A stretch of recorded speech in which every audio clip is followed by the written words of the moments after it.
Hello guys and welcome back to your college वाला। तो यार आज की वीडियो उन बच्चों के लिए काफ़ी खास होने वाली है जो कि यार अभी 10th में गए हैं या फिर जाने वाले हैं। और यार इसमें मैं उनके लिए शेयर करूंगा कि यार कि मैंने कैसे अपने 10th के बोर्ड के एग्जाम में 95% एवं मार्क्स लाए थे। एक्चुअली यार मेरे टाइम में ना परसेंटेज नहीं होती थी, CGPA होती थी, तो उस टाइम मेरे 10 CGPA आए थे।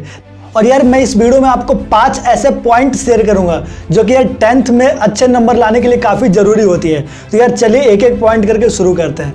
तो यार जो सबसे पहली चीज़ है जो कि सबसे इम्पॉर्टेंट है वो है रेगुलरिटी। और ये रेगुलरिटी का मतलब यार आप स्कूल में रेगुलर हो या फिर ट्यूशन में रेगुलर हो वो मतलब नहीं, आपका ये मतलब है कि आप सेल्फ स्टडी में कितने रेगुलर हो, आप घर पे कितनी रेगुलरिटी के साथ मतलब आप चाहे तो 2 ही घंटे पढ़ो डेली, लेकिन वो डेली होना चाहिए यार।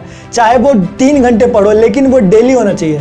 मतलब कोई ऐसा नहीं कि आप 2 दिन पढ़ो और अगले 1 सप्ताह बिल्कुल गोल मार रहे हो, ऐसा नहीं जैसे स्कूल और कोचिंग में होता है। तो यार कोचिंग और स्कूल का ना एक अलग क्राइटेरिया होता है, वहाँ पे आप जा रहे हो तो वो एक बार तो समझ आ जाएगा, लेकिन जब आप रिवीजन नहीं करोगे ना, जब आप खुद से वो चीज़ें नहीं सीखोगे, घर पे सेल्फ स्टडी में टाइम नहीं दोगे, तो वो आउटपुट बिल्कुल नहीं आ पाएगा। आप हो सके 1 सप्ताह बाद या 15 दिन बाद वो सारी चीज़ें फिर से भूल जाने वाले हो। तो यार जो सबसे ज़रूरी आप बात याद रखना, जो पहली चीज़ है वो है आपकी सेल्फ स्टडी की रेगुलरिटी। आपको खुद पढ़ना पड़ेगा यार घर पे रेगुलर तरीके से, चाहे वो 2 ही घंटे क्यों ना पढ़ो आप। अब यार जो दूसरी सबसे ज़रूरी चीज़ है ना 10th में अच्छे नंबर लाने के लिए, 95% से एवं लाने के लिए, वो यार कि मेंटेन योर नोट्स। और नोट्स का मतलब कि आप ऐसे नोट्स नहीं जैसे आप रफ कॉपी में लिखते हो ना, स्कूल में मैम रिपीट करवा रही होती, लिखवा रही होती और आप लिख रहे होते हो, वैसे नोट्स नहीं।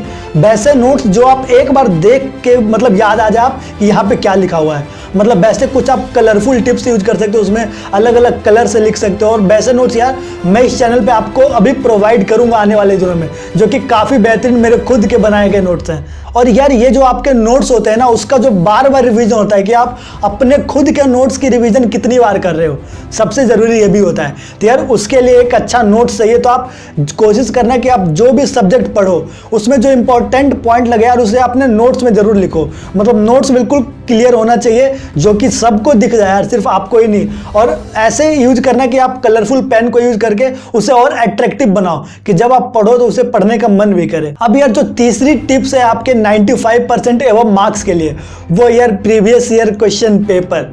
अब बहुत सारे बच्चे कहेंगे कि भैया हम तो स्टार्टिंग से ऐसा करते ही नहीं है, प्रीवियस ईयर बनाते ही नहीं है स्टार्टिंग में, वो तो बोर्ड के लास्ट टाइम में करते हैं। लेकिन यार मैं कहूँगा कि आप जो भी चैप्टर सॉल्व करते हो ना, आप एक प्रीवियस ईयर क्वेश्चन पेपर की बुक जरूर रखो जिसमें हर चैप्टर वाइज क्वेश्चन पेपर दे रखे हो, ताकि आप जो भी चैप्टर पढ़ो आप उसके प्रीवियस ईयर क्वेश्चन लगाने की कोशिश करो कि यार कितने बन रहे मेरे से, आखिर किस टाइप के क्वेश्चन CBSE ने पूछा है पिछले साल।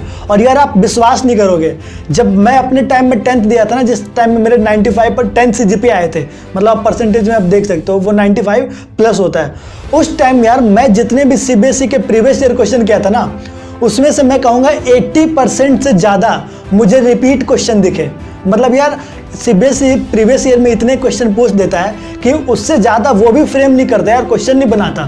तो आप देखो कितनी सारी क्वेश्चन रिपीट आ जाते हैं, 80 से 90%। तो ये काफ़ी ज़रूरी है प्रीवियस ईयर करना। अब जो चौथी टेक्निक है यार वो है यार कि एक टाइम टेबल बनाओ। और टाइम टेबल कहने का मतलब ये नहीं है कि आप डेली बना रहे हो कि मुझे सुबह 6 बजे उठना है, फिर 7 बजे ब्रश करना है, उसके बाद 2 घंटे ये पढ़ूंगा, फिर टी ब्रेक लूंगा, ये लूंगा। वो टाइम टेबल ना कभी आपका सक्सेसफुल होगा ही नहीं। आप कितनी बार बना लो, 1 दिन चलेगा, 2 दिन चलेगा, अगला दिन फिनिश। तो यार सबसे ज़रूरी टाइम टेबल जो सबसे बढ़िया तरीका होता है वो होता है यार कि आप ना सब्जेक्ट के गोल डिसाइड कर लो कि हर दिन मेरे को मैथ पढ़ना ही पढ़ना है, हर दिन मेरे को साइंस पढ़ना ही पढ़ना है, और एक दिन मैं SST देखूंगा, एक दिन मैं इंग्लिश देखूंगा, इस तरीके के कुछ। या फिर ऐसे गोल सेट कर सकते हो आप कि आज मेरे को ये चैप्टर में इतना टॉपिक करना है, कवर ही करना है वो, आज मेरे को मैथ में ये टॉपिक करके ही सोना है। तो इस तरीके का टाइम टेबल या इस तरीके का गोल काम करता है। लेकिन अगर आप उस तरीके का बनाते हो कि बिल्कुल टाइम से कि यार 9 बजे से लेके 11 बजे तक ये पढ़ रहा हूँ, 11 बजे से लेके 11:30 तक ब्रेक लूंगा, वो ना कभी सक्सेसफुल नहीं होता। आप खुद देखोगे वो आप खुद ही तोड़ दोगे। हो सकता है कोई जरूरी फ़ोन आ जाए, कोई घर में आ जाए, तो वो ना चलता नहीं है। तो आप चैप्टर के या फिर टॉपिक्स के टाइम टेबल या गोल अचीव करो कि मुझे आज इतना करना ही करना है, चाहे कुछ भी हो जाए, तो ये ज़्यादा अच्छा रहेगा। और यार एक चीज़ आप याद रखना जो कि काफ़ी ज़रूरी होती है कि आप किसी भी सब्जेक्ट को ना मतलब ऐसे ही छोड़ मत देना कि आप उसे 2-2 महीने तक पढ़ ही नहीं रहे हो, 1-1 महीने तक पढ़ ही नहीं रहे हो, मतलब हो गए 15-20 दिन उठाए हुए उसके बुक को। ऐसा नहीं होना चाहिए। आप कोशिश करना कि हर दिन या फिर हर 2 दिन में, एक अल्टरनेट दिन में उस चैप्टर को या फिर उस सब्जेक्ट को पढ़ो ही पढ़ो। मतलब ये तो फिक्स कर लेना कि अगर मेरे को 3 घंटे पढ़ना है डेली, तो मैं 1-1.5 घंटे मैथ को दूंगा, 45 मिनट में साइंस को दूंगा, 45 मिनट में एसएसटी को दूंगा, फिर अगले दिन उस एसएसटी के टाइम पे मैं इंग्लिश को दे दूंगा, हिंदी को दे दूंगा। तो इस तरीके से ऐसे आप टाइम टेबल बनाने कि हर सब्जेक्ट को मेरे को टच करना ही करना है। अगर आप ज़्यादा पढ़ाई और करना चाहते हो, हर दिन 3 घंटे नहीं, आप 5 घंटे लगा रहे हो हर दिन सेल्फ स्टडी के, तो आप और टाइम अपने अनुसार मैनेज कर सकते हो। लेकिन ज़्यादा दिन छूटना नहीं चाहिए, 2 दिन 3 दिन से ज़्यादा, वो कि वरना यार भूलना स्टार्ट हो जाते हैं हम। और यार जो 5वीं चीज़ है आपके 95% से ज़्यादा लाने के लिए, वो यार बेटर आंसर प्रेजेंटेशन स्किल्स। मतलब आप में अपने आंसर को प्रेजेंट करने की स्किल होनी चाहिए कि अगर आपको कोई क्वेश्चन दिया जाता है तो आप उस क्वेश्चन का जो आंसर लिख रहे हो किस तरीके से दे रहे हो।